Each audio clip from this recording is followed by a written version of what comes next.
প্রসঙ্গ যখন আমিষ এবং নিরামিষ,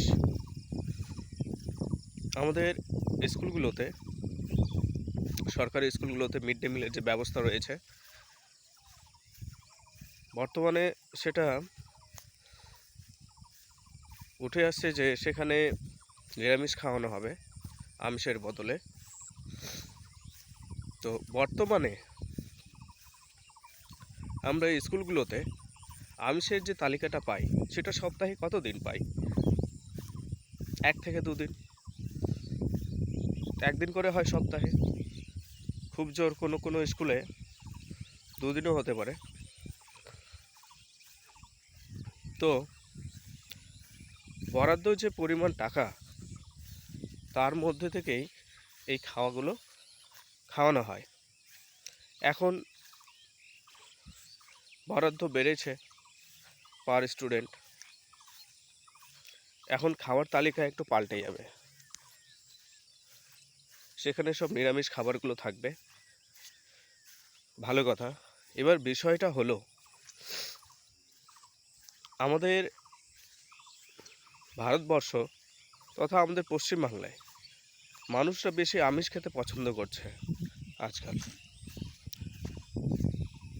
এবার সেই হিসেবে বাড়িতে যেভাবে খাওয়া হয়, স্কুলেও বাচ্চারা সেই রকম খাবার খেতে চায়, পেতে চায়।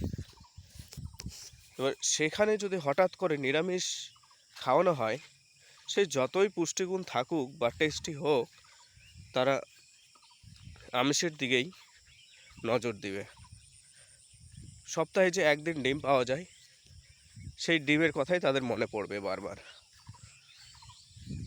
আমরা প্রত্যেকের বাড়িতেই মুগ ডাল বা মসুর ডাল,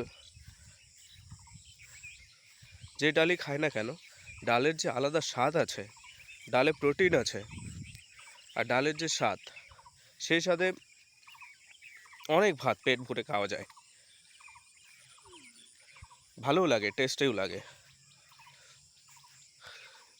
এবার স্কুলে সেইভাবে রান্না হবে এটার নিশ্চয়তা নেই। বিভিন্ন প্রতিষ্ঠানে, ধার্মিক প্রতিষ্ঠান বাদ দিয়ে বিভিন্ন স্কুলে যে আমরা রান্না করা খাবারগুলো খাই, সেগুলো বাড়ির রান্নার থেকে অনেকটাই নিম্নমানের। আমরা নিজে যারা পড়াশোনা করেছি স্কুলে, হোস্টেলে যারা থেকেছি, আমরা সেখানে এমন খাবার খেয়েছি যে খাবারগুলো কুকুরকে দিলেও ও শুঙে পালিয়ে যায়, খাবার সঙ্গে পালিয়ে যায়। সেই খাবারগুলোও খেয়েছি আমরা। খেয়ে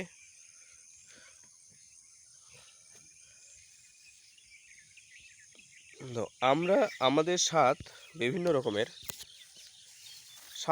রকমের কারো সেই খাবারটাই ভালো লাগে, কারো আবার সেই খাবারটা ভালো নাও লাগতে পারে। যতই টেস্টি হোক না কেন, সবার মুখে রুচি সব একই রকম নয়। আমাদের স্কুলগুলোতে যদি নিরামিষ খাবারগুলোর যে তালিকাগুলো আছে, সেই তালিকা অনুযায়ী রান্নাগুলো যদি ঠিকঠাক হয়, তাহলে কারো সমস্যা হওয়ার কথা নয়। এখানে ডিম নিরামিষ বলে কোনো কথা নয়। ডিম সপ্তাহে একদিন মাত্র হয়, সেখানে শুধু ডিমের কথা আর নিরামিষের কথা আলোচনা করলে তো হবে না। এখানে বরাদ্দ যে পরিমাণ টাকা রয়েছে পার স্টুডেন্ট, সেই পরিমাণ টাকা যথেষ্ট ভালো খাওয়ানোর জন্য। এবার সেটাকে ভালো করে প্রসেস করতে হবে, তাহলেই খাবারগুলো খাবার যোগ্য হয়ে উঠবে, বাচ্চারা খেতে চাইবে।